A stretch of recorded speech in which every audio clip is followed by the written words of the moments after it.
Who looks outside dreams. Who looks inside awakes. Carl Jung. We live in a world obsessed with noise, opinions, and constant movement. Yet within each human, there exists a hidden rhythm, a flow of energy that defines how we experience life.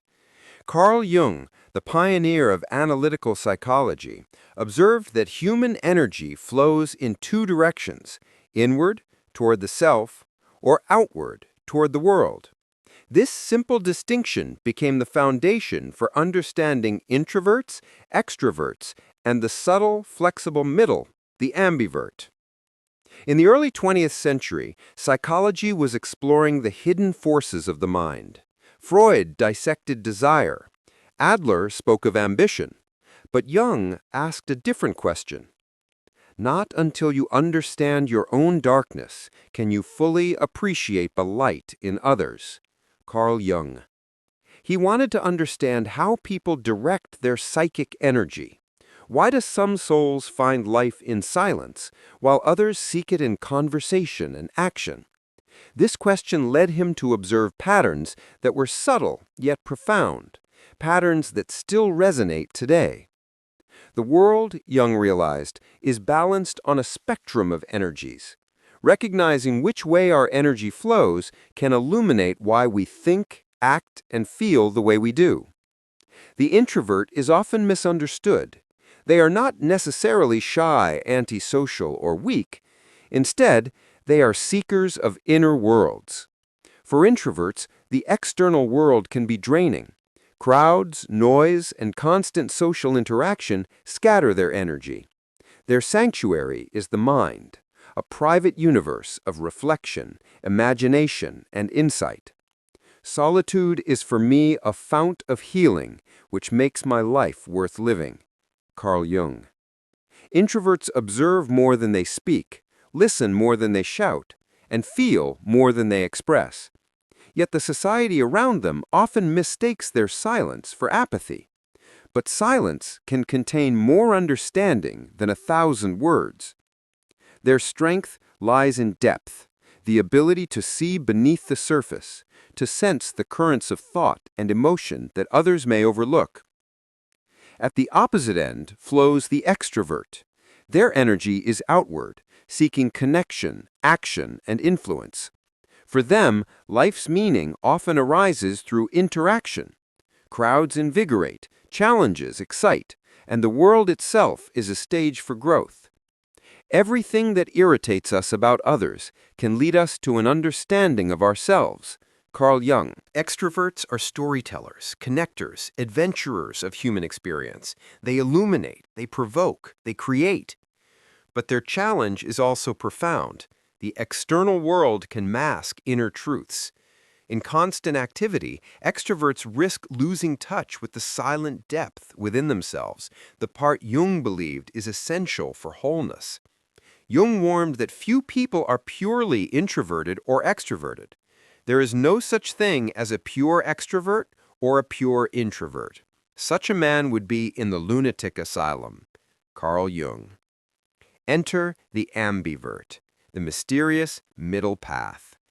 Ambiverts can dance in society and retreat into solitude, adapt to energy flows, and navigate life with fluidity. They demonstrate that human personality is not a rigid box, but a spectrum of energies, nuanced and flexible. Ambiverts remind us that balance is not passive.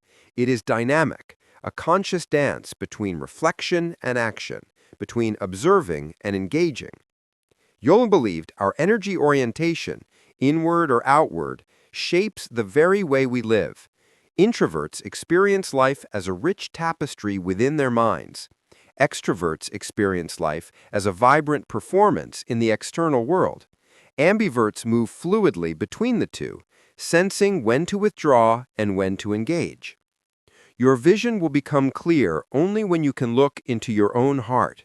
Who looks outside dreams. Who looks inside awakes. Carl Jung. Understanding this is more than self-awareness. It's a map for harmony. When we recognize how our energy flows, we begin to stop forcing ourselves into roles that drain us and instead align with our natural rhythm. But Jung warned that none of us are free from the shadow, the part of ourselves we hide, deny, or ignore. Introverts may retreat so deeply they avoid connection. Extroverts may seek so relentlessly that they lose their inner compass. Until you make the unconscious conscious, it will direct your life, and you will call it fate.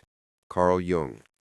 The ambivert, by nature, often senses their shadow more easily, but only if they're honest with themselves. The true psychological journey is integrating these energies, embracing both light and shadow, solitude and connection. Jung's insights went beyond energy direction. He discovered archetypes, universal patterns of the human psyche. The wise old man within introverts encourages reflection and deep thought. The hero within extroverts seeks action, challenges, and social impact. The ambivert balances these archetypes, navigating the tension between inner wisdom and outward achievement. The meeting of two personalities is like the contact of two chemical substances. If there is any reaction, both are transformed. Carl Jung. By understanding our archetypes and energy flow, we gain mastery over our reactions, relationships, and life choices. In today's world, Jung's observations are more relevant than ever. Social media, endless notifications, and 24/7 connectivity reward extroverted energy. But introverts may feel unseen, unheard, or pressured. Ambiverts may struggle to find balance amidst the noise, pulled in both directions. Yet Jung's wisdom offers a timeless guide. Know yourself, honor your rhythm, integrate your energies. The privilege of a lifetime is to become who you truly are. Carl Jung. Your personality is not a limitation. It is a tool for self-discovery and mastery. When you embrace your natural orientation, whether introvert, extrovert, or ambivert, you align with your deepest potential. Maybe you are quiet, but your mind roars. Maybe you're loud, but your heart craves silence. Maybe you're both, dancing between worlds. Jung teaches us that all personality types carry a gift, and the path to wholeness is not choosing one over the other, but harmonizing them within yourself. Knowing your own darkness is the best method for dealing with the darkness of other people. Carl Jung. So pause, reflect, step into the rhythm of your own energy, because true awakening comes not from fitting in, but from understanding yourself completely, deeply, courageously.